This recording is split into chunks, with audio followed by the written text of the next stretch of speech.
asked about the ferry. Yes.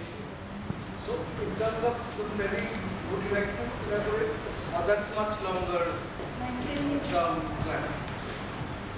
So it's a slightly longer term plan, but let me put it like this, that when this project has all along been a question of, would you like to use that? This project has all along been a question of having a vision and a leap of faith. So there was a vision, there was no sense that it will ever see the light of day. So it's a question of it gathering traction, and that's why this NTPC funding is so amazing. It's not just amazing for heritage conservation in the country. Even in that, I mean, for that it's amazing because heritage has been something which is there as a mandated CSR activity, but it's yet to really take off because humanitarian causes, yes, but heritage has been a little bit, people have been hesitant. So that's why the NTPC funding has been great. But for this project itself, it's actually, as you can see, we've been at it now, 2025 this thinking. 2008 is when we started. So it will hopefully act as the catalyst, let's say. So if we can pull in enough, one more tranche of funding, let's say for the open area in front of the herbarium, which will make that portion complete, to make the herbarium and the open portion right down to the river complete, we can actually go to the West Bengal government and say that, why not now help us finish this by doing the ferry? So it's just a question of, showing them that it's doable, showing them that there is value in trying to do it. That's all. I don't think there'll be opposition to it as such. Right. So the 2029 project, as you've shown us now, that is certainty. It's definitely going to... 2029 is the deadline for the old herbarium. Correct. We've only got, so NTPC has given us, the fantastic thing about the NTPC money is that they have committed the whole amount for that one building. We don't have to stop. We don't have to search for any more funds. Right. It will be finished. And that's always a problem because you get 10 crores, but then how do you get the rest? Will you get the rest? The donor doesn't want to put in 5 crores or 10 crores. So that's what was really fantastic about it. They said we'll do one building in totality. And that's amazing for them also to go out on a limb and agree to do it. So have you are representing Alea or Intac? Both. So, yes. Yeah. Yes. So in terms of from private sector, CSR has not come forward till now for this project? Private sector has proven to be difficult. And so let's see. I mean, there's never a, it doesn't mean that it won't happen, but it's proven to be difficult till now. And the key reason for that has been? It's always like that. They'll put in some money, but not all of it. So Okay. put in some money, then who will put in the rest? There's always this. Yes, GM, why don't you answer? I just mentioned that the priorities are different. You see, priorities of private sector may not always fit in with the requirements of heritage conservation. A lot of companies, I have spoken to large companies who always say their priorities are education, healthcare, women's empowerment and things like that, which are all definitely required. But at the same time, we feel that heritage conservation also needs assistance from the corporate world.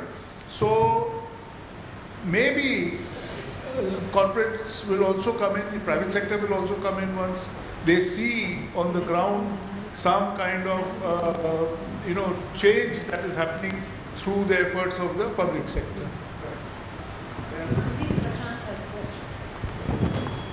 Ma'am, a lovely presentation and very great work that's going in.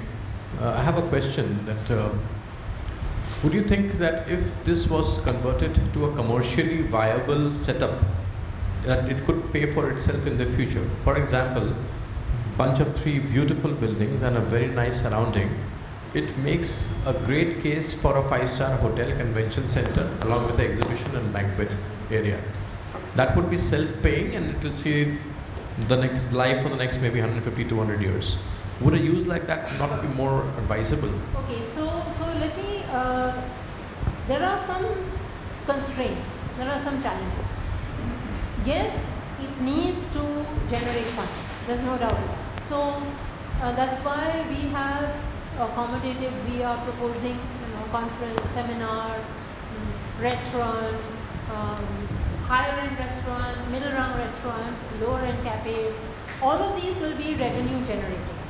But there are issues, there are constraints. So one is at a very high level, which is a policy level.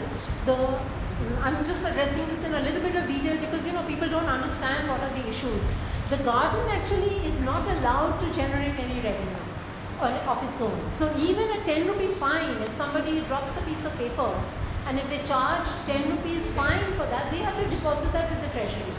So that's why there's a disincentive for them to actually do anything. So until there is a revenue sharing model between the ministry and the garden, it's going to be difficult. Not to say that it can't happen. So as I was telling you, everything has been a question of pushing the boundary.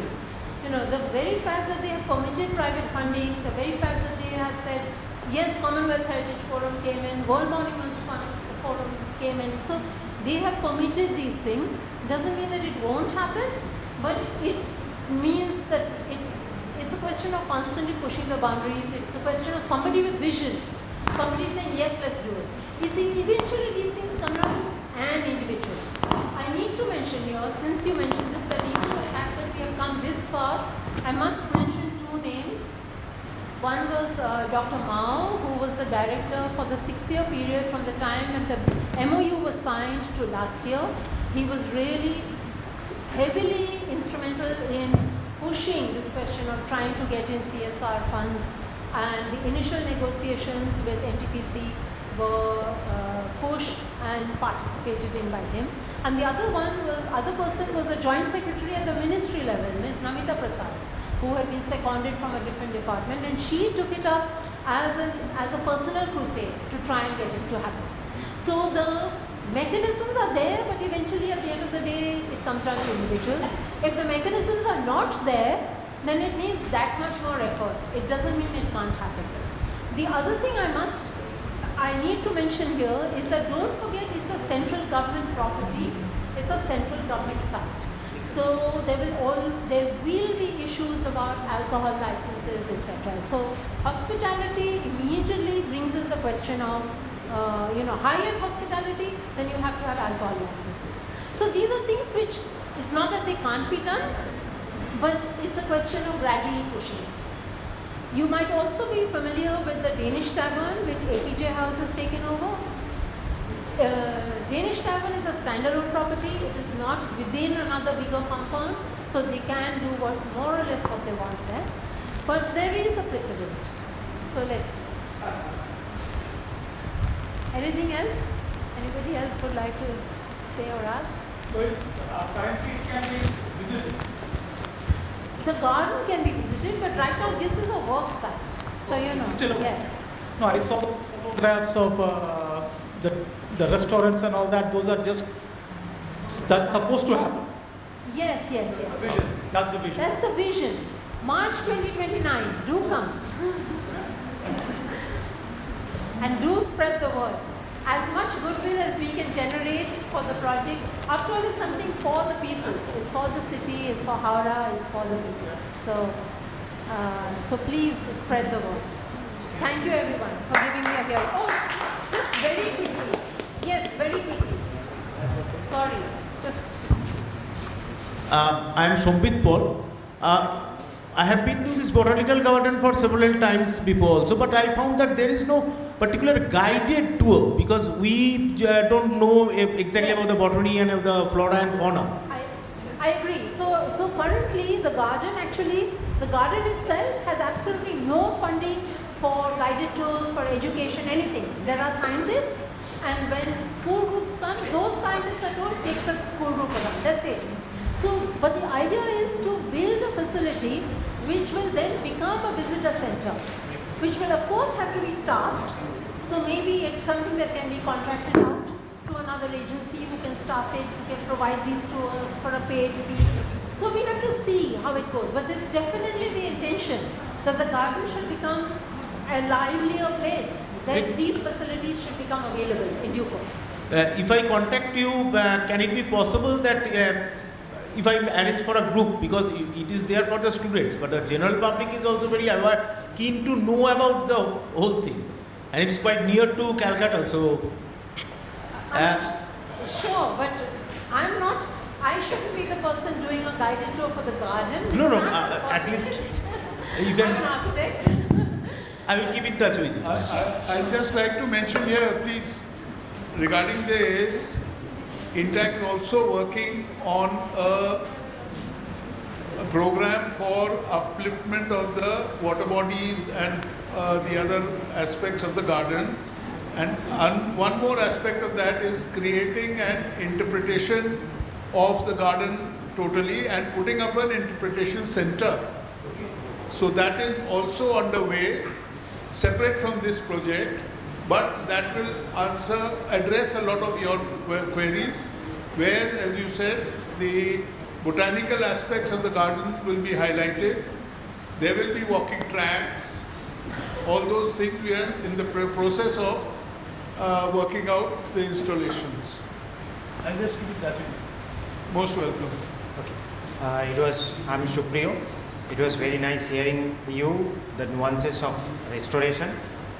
Frankly speaking, I didn't have any such first-hand experience from before. Now, one thing, since I have understood that these are very time-consuming projects, now how likely it is for you to take up more projects at this moment? I mean, can we discuss this separately?